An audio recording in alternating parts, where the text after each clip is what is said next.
छत्तीसगढ़ में घर की लड़ाई दिल्ली तक पहुंच गई। मुख्यमंत्री विष्णुदेव साय और उप मुख्यमंत्री विजय शर्मा पीएम आवास के मुद्दे को लेकर केंद्रीय ग्रामीण विकास मंत्री शिवराज सिंह चौहान से मुलाकात की। इस दौरान पीएम आवास की मांग उठाई गई। छत्तीसगढ़ में पिछले 5 साल पीएम आवास का मुद्दा छाया रहा। कांग्रेस सरकार के दौरान पूर्व मुख्यमंत्री भूपेश बघेल केंद्र सरकार पर पीएम आवास के पैसे रोकने का आरोप लगाते रहे, तो भाजपा उन पर ही इसमें रोड़े अटकाने की बात कहती रही। 2023 विधानसभा चुनाव में पीएम आवास एक बड़ा मुद्दा था। बीजेपी ने इसे मोदी की गारंटी में शामिल भी किया। प्रदेश में बीजेपी की सरकार बनते ही मुख्यमंत्री विष्णुदेव साय ने सबसे पहले प्रदेश में 18 लाख लोगों को पीएम आवास देने पर मुहर लगाई। अब एक बार फिर प्रदेश के मुख्यमंत्री विष्णुदेव साय और उप मुख्यमंत्री अरुण साह, विजय शर्मा ने कृषि एवं ग्रामीण विकास मंत्री शिवराज सिंह चौहान से मुलाकात कर अपने इस एजेंडे को आगे बढ़ाने की कोशिश की है। विधानसभा के प्रश्न में शहरी आवास के लिए इस दौरान हमारी सरकार बनने के बाद लगभग 200 करोड़ रुपए केंद्र सरकार से राशि आई है। शहरी आवास योजना में कांग्रेस की सरकार के समय लगभग 1,500 आवास प्रति महीने बनते थे। हमारी सरकार बनने के बाद आज 5,000 शहर में प्रति महीने आवास बन रहे हैं। प्रधानमंत्री आवास दिलाने के लिए हमारी सरकार प्रतिबद्ध है और उसके लिए लगातार हम काम कर रहे हैं, आगे भी करेंगे। ये जो भ्रम फैलाने की राजनीति है कांग्रेस की, ये दुर्भाग्यजनक है। स्टेट शेयर जो चाहिए प्रधानमंत्री ग्रामीण आवास योजना के लिए राज्य का पैसे ही नहीं दिया। केंद्र यहां से पैसे भेजती रही और वो अपना शेयर नहीं देते थे, इसलिए उस पैसे का उपयोग नहीं हुआ। वो पैसा उन्होंने वापस भेज दिया और हजारों गरीब आदिवासी और बाकी गरीब भाई और बहनों को मकान से वंचित करने का पाप किया। आज हम सब बैठे थे, चर्चा हुई है। आवास नहीं मिले छत्तीसगढ़ के लोगों को और राज्य कटिबद्ध है। ये पैसा अपने स्टेट शेयर का रख के है, हम देर नहीं करेंगे, पैसा देंगे और केंद्र उनको भरपूर सहयोग। डिप्टी सीएम अरुण साह के बयान पर पूर्व सीएम भूपेश बघेल ने पलटवार किया है। पूर्व मुख्यमंत्री ने कहा है कि पीएम आवास को लेकर भाजपा विधानसभा के बाहर कुछ और अंदर कुछ बोल रही है। उन्होंने भाजपा को चुनौती दी है कि वो बताए कि उनके कार्यकाल में कितने प्रधानमंत्री आवास स्वीकृत हुए। जिन 18 लाख आवासों को सैंक्शन किया गया है उनमें कितने की किश्त जारी हुई।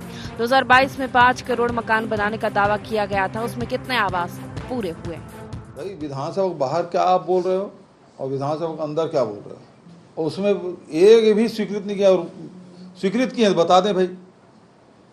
8 महीने हो गया सरकार को, पहले कैबिनेट की बैठक फैसला है 18 लाख आवास देंगे। बस इतना ही बता दे 18 लाख आवास में कितना आपने सैंक्शन किया, किसी भी हितग्राही को आपने पहला किस्त दिया क्या 18 लाख आवास में। दूसरी बात यह है कि 2022 में आप कितना 5 करोड़ मकान बनाएंगे ये पता था, तो जब बना लिए हैं तो फिर 3 करोड़ क्यों स्वीकृत कर रहे हैं। तो आपके ही दावा जो है सबको आवास मिल जाएगा 2022 तक के, तो मिला नहीं भारत सरकार के द्वारा। छत्तीसगढ़ में आशियाना बनाने का सपना संजोए लोग अब भी अपने सपने को पूरा होने का इंतजार कर रहे हैं, लेकिन 5 साल में प्रधानमंत्री आवास सियासत की भेंट चढ़ता नजर आ रहा है। अब डबल इंजन की सरकार में प्रधानमंत्री आवास बनने की उम्मीद जगी है। अब देखना यह है कि ये उम्मीद कब तक पूरी होती है। रायपुर से अद्वैत नाइक की रिपोर्ट।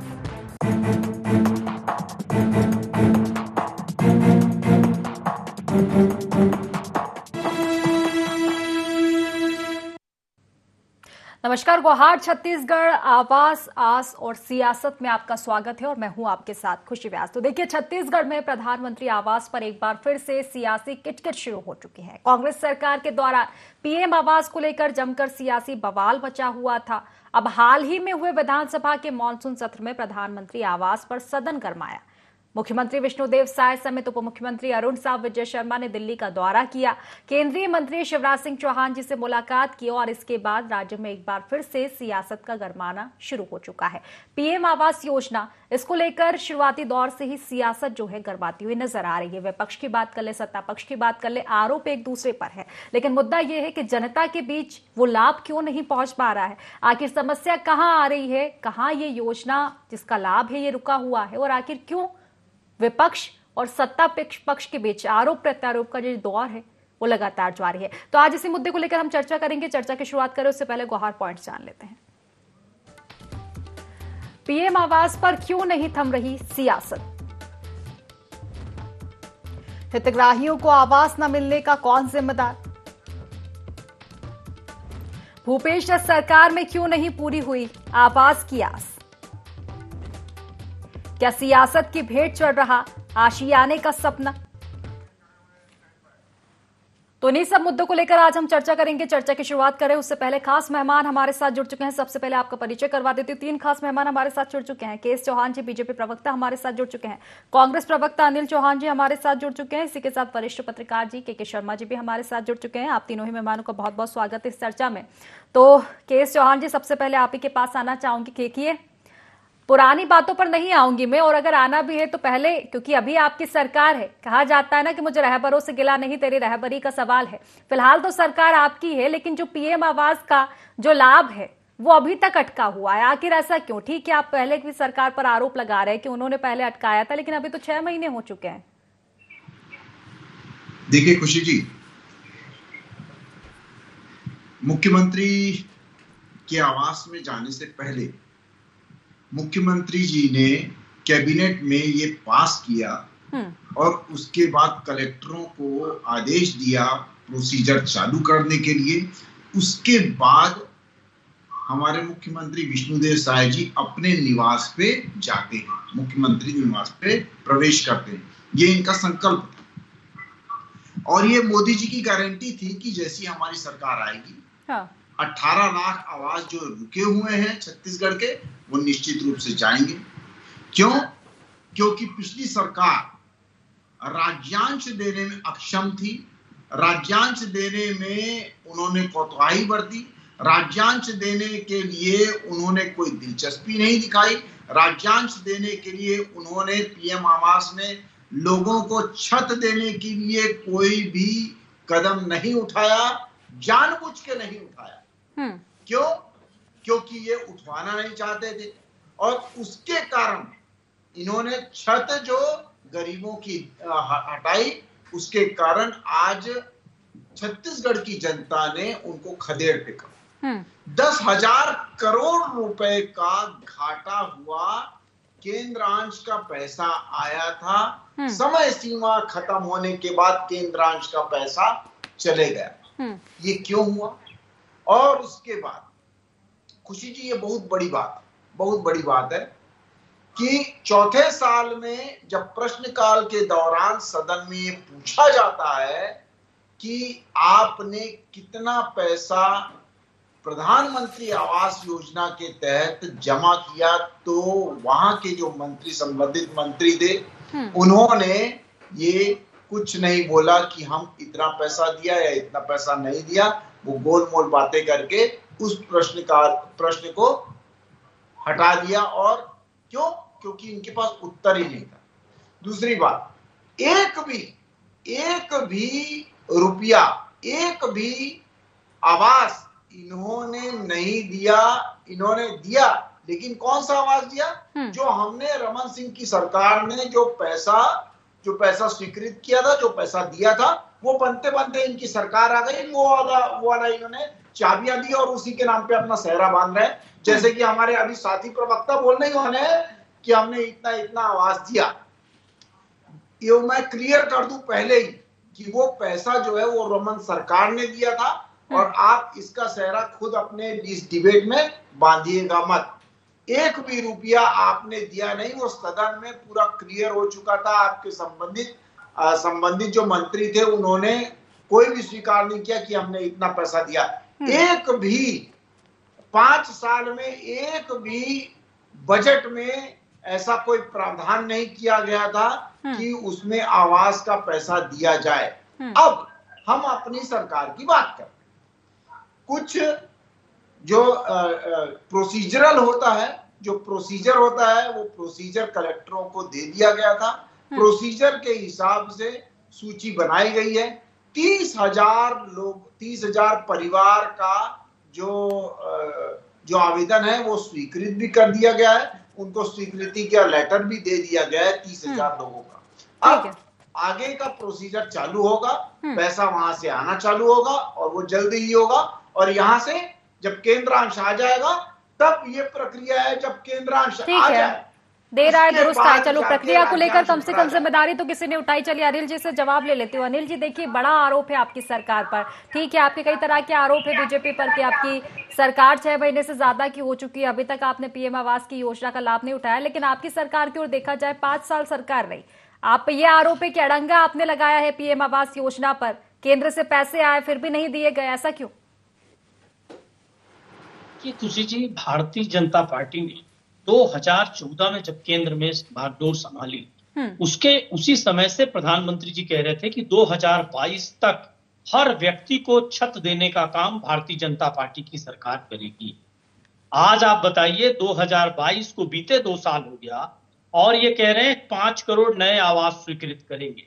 मतलब आप अंदाजा लगा लीजिए कि ये कितना झूठ परोसने का काम 2014 से आज तक कर रहे हैं। इन्होंने इस महत्वाकांक्षी योजना को जो पहले से चल रही थी उसमें सीधा केंद्रांश कम कर दिया और राज्यांश बढ़ा दिया, और राज्यों के आय की जो सोर्सेस थे उसको भी कम करने का काम भाजपा की केंद्र सरकार ने किया, सेंट्रल जीएसटी और दूसरे तरीकों से। अब भारतीय जनता पार्टी की जहां जहां सरकार है, आप देख लीजिए, उन्हीं राज्य सरकारों में भी अलग अलग नीतियां हैं आवास को लेकर। दूसरी बात, अब छत्तीसगढ़ पे आ जाते हैं। छत्तीसगढ़ में इन्होंने लगातार छत्तीसगढ़ की जनता के साथ सौतेला व्यवहार किया। इसके कारण हमको मुख्यमंत्री आवास योजना लानी पड़ी और लगभग 7 लाख से अधिक हितग्राहियों को पहली किस्त भी दे दी गई। आज 7 महीने से भारतीय जनता पार्टी की सरकार प्रदेश में काबिज है सत्ता पर, और पहली कैबिनेट में कहते हैं कि हमने 18 लाख आवास स्वीकृत किए और 18 नाम बताने को तैयार नहीं है ये। मतलब सिर्फ खोखले चुनाव के एक स्टंट है इनकी, खोखली नारेबाजी है, खोखली बातें हैं, जिसमें ये सिर्फ जनता को भ्रम में डालने का काम विगत 10 वर्षों से कर रहे हैं। ये भारतीय जनता पार्टी की पॉलिसी है। अब आप आंकड़ों को अगर अध्ययन कर लें तो 14 से 24 तक इन्होंने जितने आवास बनाए, उससे ज्यादा आवास तो मनमोहन सरकार में 2004 से 14 तक बन गए। सिर्फ ये प्रोपेगेंडा करते हैं। लेकिन बीजेपी का तो आप पर ये आरोप है ना अनिल जी कि आपकी सरकार में आया था केंद्रांश से पैसा, आपने ही नहीं दिया है। इस तरह के आरोप आप पर है कि आपकी सरकार तो 5 साल रही थी, अगर आप 7 महीने की सरकार पर सवाल उठाते हैं तो पूरी तरह से झूठा आरोप है। इन्होंने स्टेट गवर्नमेंट के जीएसटी से लेके सारे पैसे रोके सेंटर में, 20,000 करोड़ से ऊपर ज्यादा पैसा रोका। केंद्र का जो पैसा आता था उसमें तकनीकी रूप से उलझने डाली। एक तो पैसा देते नहीं थे, देते थे तकनीकी रूप से उलझने डाल देते थे। लगातार सौतेला व्यवहार छत्तीसगढ़ की जनता से किया गया। इसी के कारण मुख्यमंत्री आवास योजना के तहत 7.5 लाख लगभग हितग्राहियों को चयनित करके उनको पहली किस्त सरकार ने जारी करने का काम किया।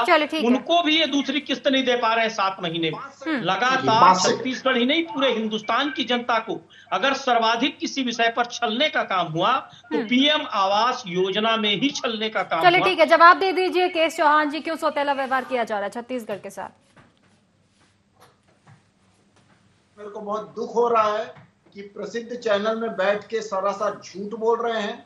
आप मेरे को सिर्फ साथी प्रवक्ता से ये पूछ के बता दीजिए कि पिछले 5 साल में आपने कितना पैसा कौन से सन में दिया है, कौन से बजट में आपने अप्रूव्ड किया है और कौन से सन में दिया है, जबकि आपके संबंधित मंत्री जो हैं वो 5वें साल में सदन में पूछने से ये बताने से वंचित हो जाते हैं कि कितना पैसा हमने पीएम आवास के लिए राज्यांश का भरा है। 1 भी रुपया आप ये मेरे को बता दीजिए कि कौन से सन में राज्यांश के लिए 1 रुपया पीएम आवास के लिए भरा गया है। और दूसरी बात, सरासर झूठ। 5वें साल जब चुनाव का मौसम आ चुका था, इनके बड़े नेता राहुल गांधी आते हैं और वो बोलते हैं कि प्रधानमंत्री आवास नहीं, हम मुख्यमंत्री आवास देंगे, वाह।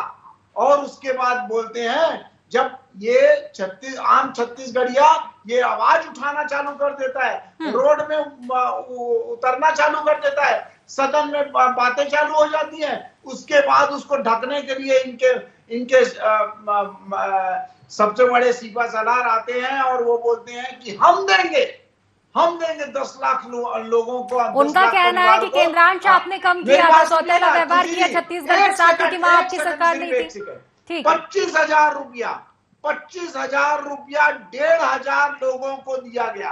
1,500 लोगों को 25,000 रुपया बरगलाने के लिए, ध्यान भटकाने के लिए, उन्हें भ्रमित करने के लिए 25,000 रुपए दिया गया 1,500 लोगों को। ये इनकी असलियत है जो अभी यहाँ पर बैठ के झूठ बोल रहे हैं। आप आंकड़ा निकाल के दे दीजिए, 1,500 रुपया गया। चलिए जवाब लूंगी अनिल जी से, उसके पहले के शर्मा जी से प्रतिक्रिया ले लेती हूँ। के शर्मा जी, देखिए छत्तीसगढ़ में एक बात कही जाती है, छत्तीसगढ़िया सबले बढ़िया, लेकिन अगर इस तरह की तस्वीरें आती है तो क्या आप बढ़िया देख पा रहे हैं? देखिए मुद्दा जनता से जुड़ा हुआ होता है, लेकिन सियासत उसमें पहले नजर आती है। पीएम आवास योजना का लाभ अगर जनता को नहीं मिल रहा है, पक्ष विपक्ष एक दूसरे पर आरोप लगा रहे हैं, जो कि आप दोनों ही, आपने हमारे राजनीतिक मेहमानों की प्रतिक्रियाएं भी सुनी होगी, क्या कुछ आप कहना चाहेंगे इसको लेकर?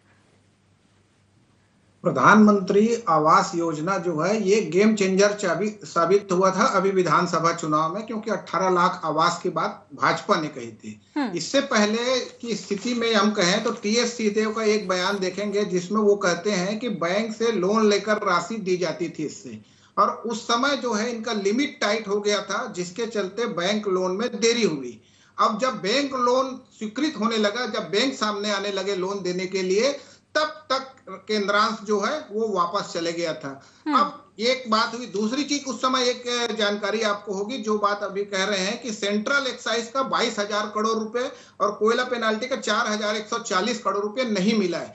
मतलब ये पैसा केंद्र से नहीं मिला है, ये एक आरोप है। दूसरी ओर भूपेश बघेल जी ये बात कहे थे, उसके साथ ये भी कहा था कि इसमें 60-40 का रेशियो है। यदि प्रधानमंत्री के नाम पर योजना को संचालित करना है तो ये इसको 90% केंद्रांश हो या 100% हो, ये बात कही गई। तो कहने का मतलब ये श्रेय की बात थी कि यदि प्रधानमंत्री आवास पूरा होता तो क्या भाजपा को लाभ होता, या राज्यांश नहीं मिलने के बाद जब नुकसान शुरू हुआ, राजनीति शुरू हो गई, तब मुख्यमंत्री आवास योजना सामने आया। उप मुख्यमंत्री आवास योजना के तहत मकानों का फिर से सर्वे करा करके जोड़ने वाली बात है, महत्वपूर्ण बात है। दूसरी चीज ये है कि उस समय राशि स्वीकृति, अभी की भाजपा सरकार ने कैबिनेट में 18 लाख आवास को स्वीकृति दे दी, लेकिन क्या राज्यांश के लिए लोन स्वीकृत हो गया है? एक कितना लोन स्वीकृत हुआ है? दूसरा, केंद्र से राशि अभी आ गई क्या? नहीं आई है। जो अभी कल केंद्रीय मंत्री से जो चर्चा हुई शिवराज सिंह से, उसके अनुसार विधानसभा में अभी एक सप्ताह पहले जो जवाब आया उसमें 1,990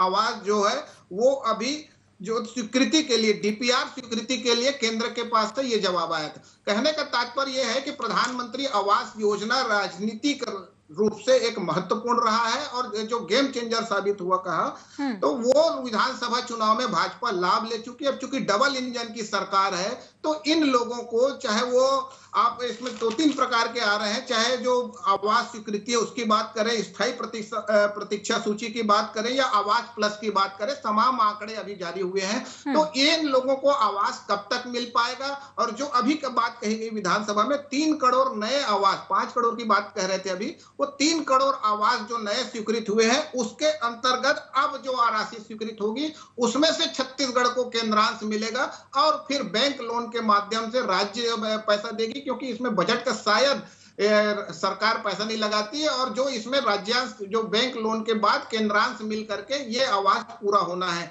तो कहने का तात्पर्य यह है कि आवास को लेकर लोग इंतजार कर रहे हैं। और राजनीतिक रूप से देखिए, अभी जो नगरीय निकाय चुनाव का होने वाला है, इसमें प्रधानमंत्री आवास भी एक विधानसभा चुनाव की तरह एक बड़ा मुद्दा होने वाला है। निश्चित तौर पर मुद्दा तो बड़ा है, ठीक, इसी को लेकर के चौहान जी, देखिए सबसे पहले आप ही से जवाब लेना चाहूंगी। विधानसभा चुनाव में जिस तरह की घोषणा की गई 18 लाख आवास की, काम हो रहा है उस पर, जिस तरह की अभी बातें की है के शर्मा जी ने? प्रोसीजर, वही तो मैं बोल रहा हूँ। हाँ। प्रोसीजर रुका नहीं है, प्रोसीजर चालू है। और इनके जैसे नहीं है कि आप 4.5 साल के बाद जब लोगों की जनता बहुत ज्यादा आवाज उठाना चालू कर देती है, आपका विद्रोह करना चालू कर देती है, तब आप बोलते हो कि हम यहाँ पर सर्वे करवा रहे हैं, पहले सर्वे करवाएंगे उसके बाद हम बांटना चालू करेंगे। ये इनका आंसर था। लेकिन भारतीय जनता पार्टी की सरकार ऐसी नहीं है। विष्णुदेव जी ने मुख्यमंत्री आवास आने से पहले कैबिनेट में ये पास कर दिया था। आप ये बताएं कि किस कैबिनेट में आप लोग ने पास किया पिछले 5 साल में? एक भी कैबिनेट में पास किया गया कि इतना पैसा राज्यांश की तहत पीएम आवास को दिया जाएगा? आप तो ये बोलने लगे थे कि नाम बदल देना चाहिए, ये कर देना चाहिए, वो कर देना चाहिए, आपको पैसा खर्च नहीं करना था। सबसे मेन बात यह है कि राजनीतिक लाभ की बात नहीं है, बात यह है कि घाटा किसका हुआ? घाटा मुद्दा वही तो है ना कि चौहान जी की घाटा किसका हुआ। लेकिन जिस तरह के आपके आरोप है, देखिए के शर्मा जी ने जिस तरह से समझाया, मैं उसी पे आना चाहूंगी। उनका भी कहना यही था कि राज्यांश के लिए जो लोगों ने अप्रूव होना था उससे पहले केंद्रांश की राशि जा चुकी थी। नहीं, केंद्रांश की राशि देखिए एक संघीय व्यवस्था है। हाँ। कि केंद्रांश की राशि इतने निश्चित तौर पे आपके यहाँ जमा होगी। अगर निश्चित तौर पे आप वहां पर पैसा जमा नहीं कराते हैं तो केंद्रांश की राशि वापस चली जाएगी। ये सिर्फ छत्तीसगढ़ के लिए नहीं है। हमारे वरिष्ठ पत्रकार बहुत अच्छे से बताएंगे कि ऐसा होता है, ये प्रोसीजर है कि नहीं है। और ये प्रोसीजर सिर्फ छत्तीसगढ़ के लिए नहीं है, ये पूरे भारत के लिए है। किसी भी, ये संघीय व्यवस्था है कि इतने समय तक केंद्र की राशि आएगी। अगर राज्यांश वहां पर जमा नहीं होता है, अगर राज्यांश इस बीच में समय सीमा में जमा हो जाता, ये लोगों ने जानबूझ के राज्यांश वहां पर जमा नहीं किया। और सिर्फ मैं आपको एक बात बता देना चाहता हूं खुशी जी, इन्होंने सिर्फ और सिर्फ बहाना मारा कि हम लोन ले रहे हैं, लोन लेके हम यहाँ पर पटाएंगे। उनको मालूम था कि इतने समय तक अगर केंद्रांश का पैसा यहाँ तक रहेगा, हम जमा नहीं कराएंगे, वापस चले जाएगा पैसा। इनकी नीयत ही नहीं थी, इनकी नीयत में खोट थी, इस वजह से ये सभी चीजें ठीक है। जवाब ले लेती हूँ अनिल जी, जब प्रोसीजर पता था तो फिर कोताही क्यों की गई? और अब अगर इस तरह की सवाल आपसे पूछे जाते तो फिर आप इस तरह की बातें करते कि केंद्रांश की राशि जा चुकी थी, तमाम तरह की आपके पास वजह है। लेकिन देखा जाए तो नुकसान किसका हुआ है? नुकसान तो जनता का हुआ है ना, उन गरीब लोगों को हुआ है जिनको आवास नहीं मिल पाया पिछले 5 सालों से। जी, सबसे पहले आपको साधुवाद दूंगा कि आपने पुनः मुझे समय दिया। हाँ। दूसरी बात आपसे ये कहूंगा कि अभी विद्वान पत्रकार ने भी इस बात को रखा और पूरे न्यूज़पेपर्स में भी आई, विधानसभा में हम लोगों ने लाइव कार्रवाई में देखा कि मुख्यमंत्री पहले कैबिनेट में कहते हैं कि मैंने 18 लाख आवास स्वीकृत कर दिया, और उसके बाद विधानसभा में जवाब देते हैं। जब विधानसभा में, चूंकि ये झूठ नहीं बोल सकते, टीवी चैनल पे के चौहान साहब चीख के बहुत दबाव पूर्वक झूठ बोल रहे हैं, वहां कहते हैं 1990 आवास गए हैं, स्वीकृत नहीं हुए हैं, उनका इंतजार। आप कितनी विरोधाभासी बात है दोनों, इसको स्पष्ट कर समझिएगा। अभी अभी विधानसभा में जवाब ये आ रहा है और टीवी चैनलों पर के चौहान जैसे प्रवक्ता चीख के कहते हैं 18 लाख आवास। अरे साहब, हम लोगों ने जो 7.5 लाख हितग्राहियों को 25,000 की पहली किस्त दी थी, आपकी तरह प्रोपेगेंडा नहीं किया था। दूसरी बात जो मैं बहुत स्पष्ट प्रारंभ से कह रहा हूं कि छत्तीसगढ़ की बात नहीं है, पूरे हिंदुस्तान में स्वयं प्रधानमंत्री ने सैकड़ों भाषणों में कहा कि 2022 तक हर व्यक्ति को आवास दे दूंगा, नहीं तो मैं राजनीति छोड़ दूंगा। और अभी 2024 में कह रहे हैं 3 करोड़ आवास स्वीकृत करेंगे और उसके बाद 5 करोड़ स्वीकृत होने हैं। तो साहब, इतने आवास अगर स्वीकृत होने तो आपने बनाए क्या? सिर्फ प्रोपेगेंडा करके आवास के नाम पर राजनीति करना, गरीबों की भावनाओं के साथ खेलना। भारतीय जनता पार्टी की नीयत पूरी जनता के सामने स्पष्ट है। इन्होंने सिर्फ आवास के नाम पर, गरीबों के छत के नाम पर, गरीबों की भावनाओं से खेलने का काम किया है। तकनीकी रूप से इस मामले को हर राज्य में उलझाकर ये सिर्फ खेल खेलने का काम करते हैं और कहते हैं कि साहब हमने प्रक्रियाधीन है, आएगा।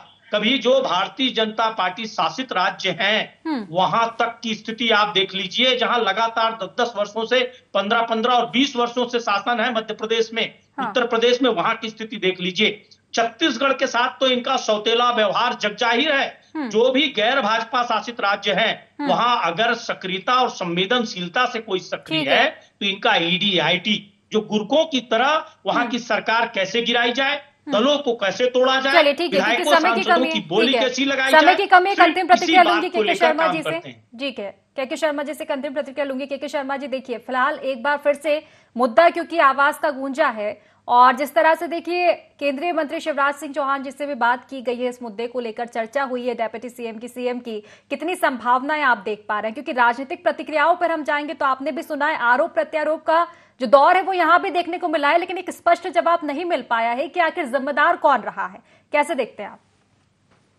देखिए, ये पूरा मामला राजनीति में उलझा, चाहे उस समय राज्य में कांग्रेस की सरकार और केंद्र में भाजपा की सरकार थी। ये केंद्रांश वापस ले गए, ये एक बात थी। दूसरी चीज है कि यहाँ से बैंकों से लोन नहीं मिला राज्य सरकार को, एक था। तो ये दोनों में सामंजस्य से क्या ये संभव नहीं था कि केंद्रांश को वापस न ले जाते और राज्य सरकार को सहयोग करते थे, बैंक लोन मिल जाता? ये अलग राजनीतिक थे, क्या होता। लेकिन आज की स्थिति में जो 3 करोड़ आवास स्वीकृत हो रहे हैं, उसमें छत्तीसगढ़ को कब तक और कितने आवास मिलते हैं, ये महत्वपूर्ण है। क्योंकि इसमें 60 SC, ST और SC वर्ग के लिए और 15% अल्पसंख्यक के लिए और 5% दिव्यांग लोगों के लिए है।